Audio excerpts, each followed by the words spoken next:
Python programming সিরিজে আপনাকে স্বাগত। এর আগের লেসনে আমরা আলোচনা করেছিলাম ভ্যারিয়েবল নিয়ে। আজ আমরা আলোচনা করব ডাটা টাইপ নিয়ে। তাহলে চলুন প্রথমে জেনে নিই ডাটা টাইপ বলতে আমরা কি বুঝি। ডাটা টাইপ হলো একটি প্রোগ্রামিং পরিভাষা যা ডাটা ভ্যারিয়েবলের ধরন বোঝানোর জন্য ব্যবহৃত হয়। প্রোগ্রামার হিসেবে আপনি আপনার নির্ধারিত ডাটাকে কীভাবে ব্যবহার করতে চান তা কম্পাইলার বা ইন্টারপ্রেটারকে আপনি সহজে বলে দিতে পারেন। মোটামুটি সব প্রোগ্রামিং ল্যাঙ্গুয়েজের মতো পাইথনেও ডাটা টাইপ নির্ধারণ করা যায়, কিন্তু পাইথনের ডাটা টাইপ নির্ধারণে একটু ভিন্নতা রয়েছে। পাইথনের ডাটা টাইপ নির্ধারণ করতে আলাদা করে টাইপটি লিখতে হয় না। অন্যান্য প্রোগ্রামিং ল্যাঙ্গুয়েজে যেমন আমরা যদি বলি সিতে যখন আমরা প্রোগ্রামিং করেছি তখন দেখেছি ডাটা টাইপ লেখার জন্য আমাকে ভেরিয়েবলের টাইপটা বলে দিতে হয়, এটা আসলে স্ট্রিং হবে না ইন্টিজার হবে। কিন্তু পাইথনে আসলে এরকম করতে হয় না। ভেরিয়েবলে যে ধরনের ডাটা ইনপুট দেওয়া হয় তার ডাটা টাইপ পাইথন নিজে নিজে নির্ধারণ করে নেয়।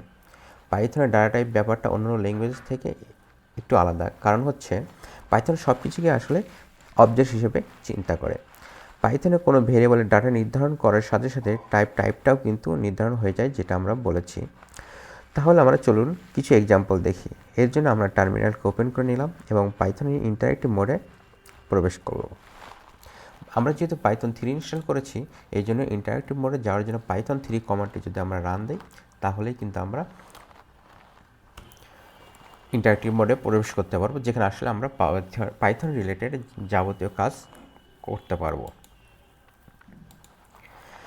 প্রথমে আমরা একটা ভেরিয়েবল নিই, আই লিভ ইন ঢাকা। তাহলে আমরা একটা ভেরিয়েবলে কী করলাম, একটা ভ্যালু অ্যাসাইন করলাম। এই যে ভ্যালুটা অ্যাসাইন করলাম, এখানে কিন্তু দেখেন আমরা জানি যে সিঙ্গেল কোট বা ডাবল কোটে যখন কোনো ভ্যালু লেখা হয়, কোনো ভেরিয়েবলে অ্যাসাইন করা হয়, তখন আসলে এটা স্ট্রিং হিসেবে ধরে নেয়। আমরা যদি এবার টাইপটাকে চেক করি যে আসলে এটা স্ট্রিং হয়েছে কি না, তাহলে কিন্তু আমরা দেখতে পাচ্ছি যে আসলে এটা স্ট্রিং। তাহলে দেখা যাচ্ছে কি আসলে পাইথন সে কিন্তু নিজে নিজে বুঝে নিচ্ছে যে আসলে আমার ডাটার টাইপটা কী। ঠিক একইভাবে আরেকটা ভেরিয়েবল যদি অ্যাসাইন করে এইজ 20, এবার এইটার যদি আমরা টাইপ চেক করি টাইপ,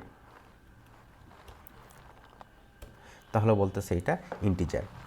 টাইপ এটা একটা ফাংশন যেটা আসলে আপনার ডাটা টাইপটা সে বলে দেয়। আমরা ফাংশনের ডিটেলস আলোচনা করব। আমরা শুধু এখন এতটুকু বলতে পারি যে আসলে সে কোনো একটা কিছু ইনপুট নেবে এবং আউটপুট হিসেবে আপনাকে নির্দিষ্ট কিছু একটা আউটপুট। প্রত্যেক প্রোগ্রামিং ল্যাঙ্গুয়েজে সরবরাহকৃত কিছু নির্দিষ্ট বা বিল্ট ইন ডাটা টাইপ রয়েছে। পাইথনেও ঠিক একই রকম কিছু বিল্ট ইন ডাটা টাইপ রয়েছে। তার মধ্যে প্রথমে যেটা আমরা বলতে পারি টেক্সট টাইপ। এই টেক্সট টাইপের ভিতরে রয়েছে আমাদের স্ট্রিং, তারপর রয়েছে নিউমেরিক টাইপ। নিউমেরিক টাইপের ভিতরে আমাদের থাকবে ইন্টিজার, যেটা সংক্ষেপে INT লেখা, তারপর ফ্লোট, আরেকটা থাকবে কমপ্লেক্স। তারপর আমাদের থাকবে সিকোয়েন্স টাইপ। সিকোয়েন্স টাইপের ভিতরে লিস্ট, টাফল, তারপর হচ্ছে রেঞ্জ।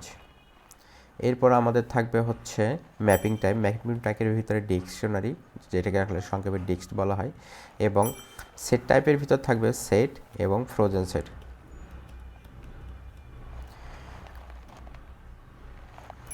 ঠিক একইভাবে বুলিয়ান টাইপের ভিতরে বুল, যেটাকে আমরা সংক্ষেপে বুল লিখি। তারপর হচ্ছে বাইনারি টাইপ। বাইনারি টাইপের ভিতরে আমাদের বাইট অ্যারে, মেমোরি ভিউ, এবং নান টাইপের ভিতরে রয়েছে আমাদের নান টাইপ। তাহলে আমরা প্রথমেই স্ট্রিং নিয়ে আসলে আমরা কিছু কথা বলি। স্ট্রিং হচ্ছে ক্যারেক্টার বা অক্ষরের ক্রমিক সন্নিবেশ। স্ট্রিং পাইথনে একটি বহুল ব্যবহৃত ডাটা টাইপ। সাধারণ প্রোগ্রাম লেখার জন্য বা জটিল জটিল সফটওয়্যার বানানোর জন্য সব জায়গায় স্ট্রিংয়ের ব্যবহার আসলে অপরিহার্য। আমরা স্ট্রিং কীভাবে ব্যবহার করতে হয় সেটা দেখার পাশাপাশি কিছু বিল্ট ইন ফাংশন নিয়ে আমরা আলোচনা করব। পাইথনের সংক্ষেপে আসলে স্ট্রিংকে str হিসেবে আমরা উল্লেখ করতে পারি। চলুন আমরা কিছু উদাহরণ দেখি।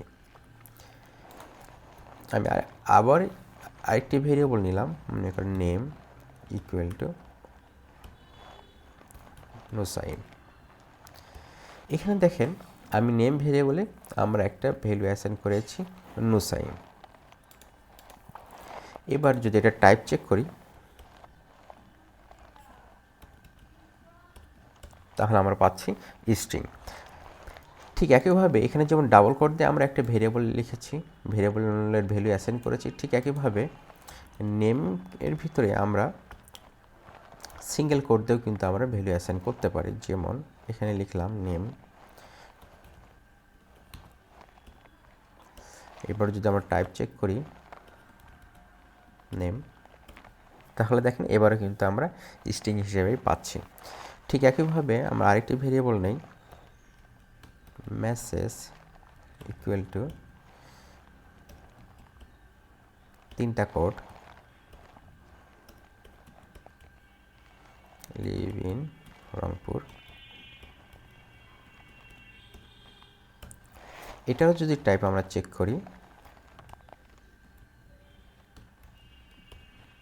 তাহলে কিন্তু এটারও কিন্তু আমরা স্ট্রিং হিসেবে পাচ্ছি। তাহলে আমরা দেখলাম স্ট্রিং হিসেবে সিঙ্গেল কোড দিয়ে লিখতে পারি, ডাবল কোড দিয়ে লিখতে পারি, আবার ঠিক একইভাবে ট্রিপল কোড দিয়েও কিন্তু আমরা লিখতে পারি। ট্রিপল কোড সচরাচর আসলে মাল্টিপল লাইনের জন্য আসলে এটা ইউজ করা হয়। যখন দেখা যাচ্ছে একটা স্ট্রিংয়ের ভিতরে অনেকগুলো লাইন রয়েছে তখন আমরা আসলে ট্রিপল কোড দিয়ে লিখি স্ট্রিংগুলো।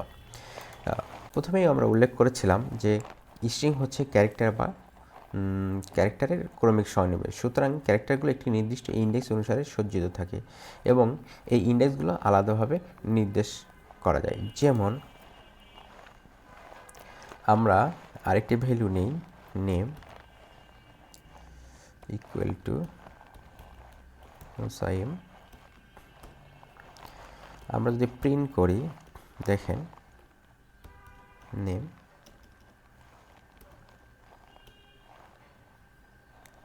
জিরো ইন্ডেক্স, ওকে। আমরা এন্টার দিয়ে দেখেন এন আউটপুট হিসেবে দিচ্ছে। এখানে দেখেন ইন্ডেক্সগুলো কীভাবে হয়, ক্রমিক সন্নিবেশ। মানে এই যে আমরা একটা স্ট্রিং লিখেছি, তার প্রথমে কি আছে এন, তারপরে ইউ, তারপরে এস, তারপরে এ, তারপর আই, তারপর এম। তাহলে আমরা যদি ইন্ডেক্সগুলো শুরু হবে জিরো থেকে, তাহলে এটা জিরো ইন্ডেক্স, এটা 1 2 3 4 5 এইভাবে চলতে থাকবে।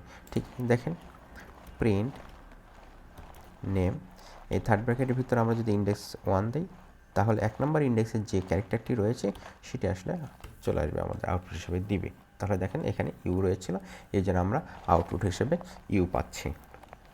তাহলে আজ আমরা এতটুকুই দেখলাম। স্ট্রিং নিয়ে আসলে আরও বিস্তারিত আলোচনা আমাদের থাকবে, যেটা আসলে আরও 2-3টা লেকচার পরে আমাদের চলে আসবে। সো এটা নিয়ে ঘাবড়ানোর কিছু নেই, আর আসলে এগুলো মুখস্থ করাও কিছু নেই, জাস্ট কনসেপ্টগুলো আপনাদের জানতে হবে। যদি কনসেপ্টগুলো আপনি বুঝতে পারেন তাহলে এটা আসলে অ্যাডপ্ট করাটা আপনার জন্য খুবই ইজি। তাহলে ভালো থাকবেন সবাই, আল্লাহ হাফেজ।